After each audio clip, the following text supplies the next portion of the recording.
আবার ওই কালো গিলাফ দেখলে, মদিনার ওই সবুজ গম্বুজ দেখলে কলিজা ঠান্ডা হয়ে যাবে, চোখ সুখ পাবে, চোখের তৃপ্তি হবে, দেখার মজা মিলবে।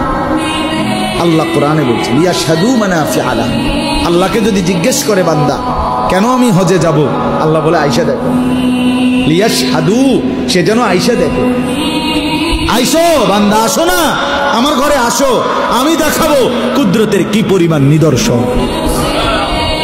দেখবা কদম কদম, পরতে পরতে আমার নিদর্শন, আমার ঘর দেখবা, আমার কালো গিলাফ দেখবা, হাজরে আসওয়াদ দেখবা, আমার ঘরের দরজা দেখবা, মাকামে ইব্রাহিম দেখবা, জমজম দেখবা, সাফা মারওয়ায় ঘুরবা, মিনায় যাবা, আরাফায় যাবা, মুজদালিফায় যাবা, আমি তোমারে ঘুরাবো, ঘুরাইতে ঘুরাইতে গুনাহ মাফ করে একদম মায়ের পেটে নতুন বাচ্চা বের হয় যেভাবে, নিষ্পাপ বানায় দেবো।